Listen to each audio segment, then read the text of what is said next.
About 1998, I was talking with a guy named John Duckworth, and we were kicking around ideas for shows. And they were all pretty good, but there was one that caught my eye, and it was an Easter carol.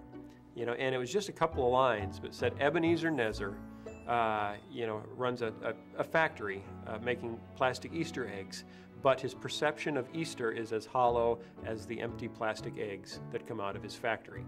And that was, about it. And he thought that Bob the Tomato could be Bob Cratchit, and, Junior could be Tiny Tim.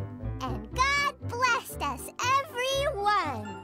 But the problem has always been, how do you take something that's so well known as A Christmas Carol and make it new and exciting? How do you put your own spin on it, but yet remain true to the original source material? Because the Christmas Carol is a beautiful piece of literature. It's very faith-based. I was amazed with how powerful it was. I had tears in my eyes by the end of it, just seeing the redemption of this man's life. I've seen what life would be like without the hope of Easter, and believe me, you don't want to go there. One of the things about telling the Easter story was the whole idea of telling the story of Jesus, because early on we made the decision not to portray Jesus as a vegetable. So how do we tell the story of Easter if we can't portray Jesus as a vegetable, which was VeggieTales rule number 1 from the very beginning? And so, way back in, it was late 97 or early 98, we had a brainstorming session, and we were just throwing around ideas, and somebody threw out, what if we tell the story through stained glass windows? I remember going home that day thinking, we just solved the puzzle. So once we settled on an Easter carol, because we're going to tell the Easter story, in the setting of Dickens' London, then all of a sudden light bulbs went on. And we said, well, then we can do a new Christmas special too. And since we have to build London once, we can do both of these. Really create these two stories together to bookend each other. The beginning of the story with Christmas and the end of the story with Easter, using the same characters in the same settings, and it becomes, really a two-part story that should be taken together. There's a story that started on Christmas, when a baby was born in the night. We were in the middle of Jonah and developing the Christmas show and Easter Carol at the same time. Well, actually, the script had been around a long time, way before the Star of Christmas. So it was interesting trying to change the original concept for Easter, the Easter Carol, that is, to fit in with the Star of Christmas. Because originally, Bob and Larry were going to have a different role in the Easter Carol. Bob was running this whole huge factory by himself originally, and then since we had partnered them in, as the writing duo in the Star of Christmas, we decided to let them both work in the factory together, and which is great because they make a great team. It actually was in production during parts of Jonah. We I jokingly call it, we were making it under the belly of the whale.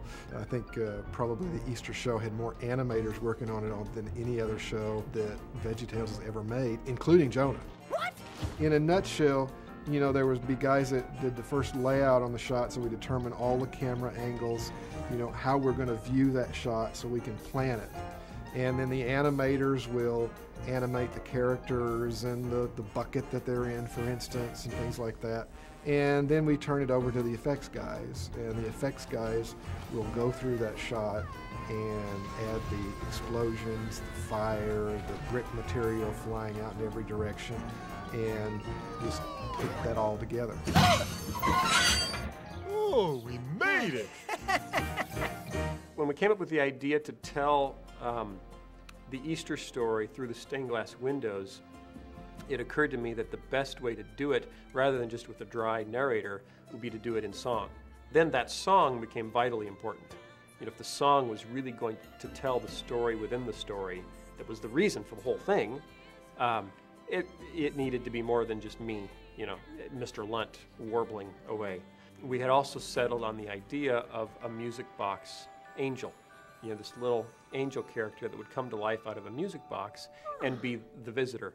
We wanted to have Rebecca St. James do Hope in this show, and that was kind of a concept that occurred early on. Ding, ding, ding, give the man a prize. I've recorded a few little animation pieces, but nothing like VeggieTales. And so when I heard through our office in Nashville that Phil and the gang at VeggieTales were interested in me being involved in a role. I was so excited. Come on, let's get going. We've got some ground to cover. One of the things that I like about her is her feistiness. She's just really, I mean, she's got attitude, probably a little more attitude than I have in real life, but I can be feisty. But she also is, I think, sensitive. You know, Neza, at a few points, is really vulnerable, and she's gentle with him. She was just so wonderful to work with and so enthusiastic about doing the show. And then when we went into the recording session, she just really did a marvelous job, and it came out wonderfully. Oh, you're not a miser or a Scrooge or anything like that. You just don't see what's right in front of you. I'm used to being in the studio doing music, but not so much, you know, doing voiceovers for angels.